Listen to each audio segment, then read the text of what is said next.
बात करेंगे। अमित शाह ने कमलनाथ के गढ़ यानी कि छिंदवाड़ा में हुंकार भरी, जिसके बाद कांग्रेस ने पार्टी छोड़कर भाजपा में शामिल होने वाले दीपक सक्सेना पर करारा तंज कसा है। कांग्रेस ने सोशल मीडिया प्लेटफॉर्म एक्स पर पोस्ट किया, जिसमें रोड शो के दौरान दीपक सक्सेना की किरकिरी होने का जिक्र है। पोस्ट में लिखा गया है कि भाजपा में शामिल होने वाले दीपक सक्सेना को धक्का देकर नीचे उतार दिया गया। छिंदवाड़ा की जनता ने बीजेपी में जाने वाले नेता का ये अपमान अपनी आंखों से देखा है। अब पोस्ट में तंज कसते हुए दीपक सक्सेना से सवाल किया गया कि क्या इसी सम्मान के लिए आप भाजपा में शामिल हुए थे।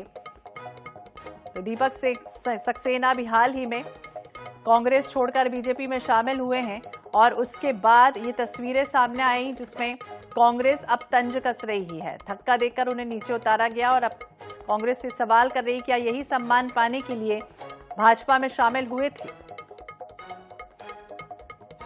जिस तरह से दीपक सक्सेना ने बीजेपी ज्वाइन की और ये आरोप भी लगाया था कि उन्हें वो पर्याप्त मान सम्मान नहीं दिया जा रहा है, कांग्रेस पार्टी में उनको वो तवज्जो नहीं दी जा रही है जिसके वो हकदार थे।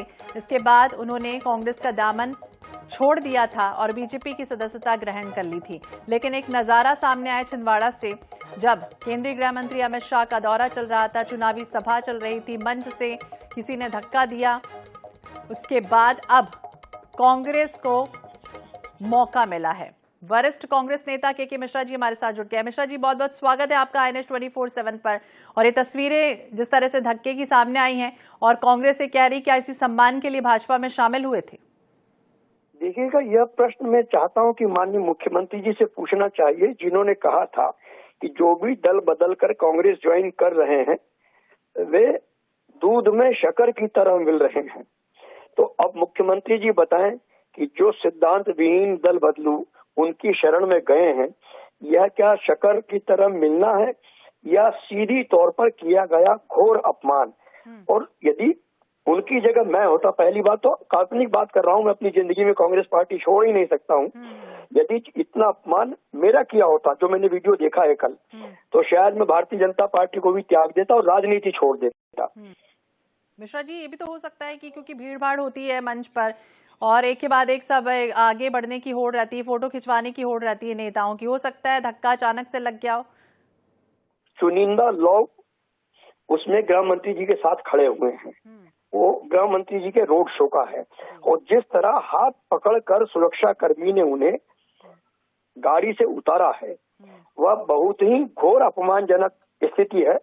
और 4 तारीख बाद जितने भी ऐसे दीपक सक्सेना हैं जो भाजपा में गए हैं, उनकी हालत आप देखिएगा कि वो क्या होती है। वो राजनीति राजपाल सिसोदिया जी भी हमारे साथ जुड़ गए हैं, बीजेपी के प्रवक्ता है। बहुत बहुत स्वागत है सिसोदिया जी आपका INS 24/7 पर। और ये तस्वीरें जिस तरह से दीपक सक्सेना की सामने आई, धक्का मुक्की होती रही, उस पर कांग्रेस तंज कस रही है। सम्मान के लिए क्या इसी तरह से भाजपा में शामिल हुए थे, क्या कहेंगे? अरे चुनाव का समय है जी, इस प्रकार के फेक वीडियो आते रहेंगे, उसकी जांच कराएंगे। गलत वीडियो है, वो गलत तरीके से जारी कर दिया है किसी ने, झूठा वीडियो है, कांग्रेस का षड्यंत्र है। मिश्रा जी, षड्यंत्र है कांग्रेस का ये झूठा वीडियो? क्या राजपाल जी, आप तो सीनियर लीडर हैं, आप इस तरह की बचकानी बातें कहेंगे तो कोई छोटा दल भी नहीं बोलता जो आप कह रहे हैं। पूरे देश में वो वायरल हुआ है, सुरक्षा कर्मी ने हाथ पकड़कर घसीटते हुए ने गाड़ी से उतारा है और आप कह रहे हैं वायरल है। तो फिर बंटी साहू जी ने उसकी रिपोर्ट क्यों नहीं की? खुद की क्लिपिंग को लेकर तो उन्होंने FIR करा दी थी। ये झूठा वीडियो यदि कांग्रेस ने भी जारी किया तो पकड़ लिया आप उनको 24 घंटे के भीतर, जिन्होंने भी जारी किया है गिरफ्तार कीजिए उनको। गृह मंत्री आपकी सरकार में ऐसा होता है और आप तो सीनियर व्यक्ति, यदि आप ऐसा कहें तो उचित नहीं है। जी सिसोदिया जी, गृह मंत्री जी के रैली का वीडियो है, इसलिए उचित कार्रवाई होगी, आप चिंता न करें मिश्रा जी। मैं आपको विश्वास दिलाता हूँ कि शीघ्र उसको उचित कार्रवाई होगी। सुरक्षा कर्मी पे कार्रवाई होगी, किस पे होगी सिसोदिया जी? जो वीडियो जिसने जारी करा उस पे। जिसने वीडियो जारी किया या सुरक्षा कर्मी? सुरक्षा कर्मी तो अपनी ड्यूटी करते हैं जी, सुरक्षा कर्मी पे क्यों कायमी होगी, वो तो ऑन ड्यूटी रहते हैं। जी मिश्रा जी, जी तो जिसने वीडियो जारी किया वो तो भारतीय जनता पार्टी की रैली में शामिल होगा, कोई कांग्रेस का आदमी तो उस रैली में शामिल नहीं होगा। और यदि ऐसी क्लिपिंग छूटी है और उन पर कार्रवाई होती है तो वो क्लिपिंग पर भी कहिए, जो बंटी साहू जी को लेकर निकली है उस पर कार्रवाई कहाँ हुई अभी तक? मिश्रा जी, सिसोदिया जी तो कह रहे कार्रवाई होगी जिसने भी ये किया होगा। नहीं, वो बंटी साहू जी वाली जो वीडियो क्लिपिंग जो कह रहे हैं ना माननीय मिश्रा जी, उसमें भी FIR के लिए हमने आवेदन दिया है और FIR हुई भी और आगे कार्रवाई होगी उसमें। जी सरकार आपकी ये लेबोरेटरी में जांच कराइए, कोई सी भी क्लिपिंग यदि हो, यदि वो सीडी या क्लिपिंग बाजार में आई है तो आपकी सरकार में यह सब कैसे हो रहा है? सब होगा, जांच होगी, बराबर जांच होगी।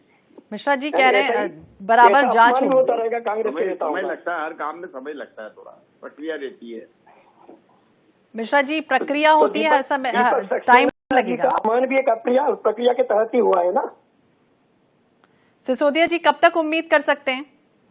जल्दी, शीघ्र, बहुत शीघ्र हो जाएगा। मिश्रा जी बहुत शुक्रिया बातचीत करने के लिए। सिसोदिया जी आपका भी बहुत बहुत शुक्रिया बातचीत करने के लिए।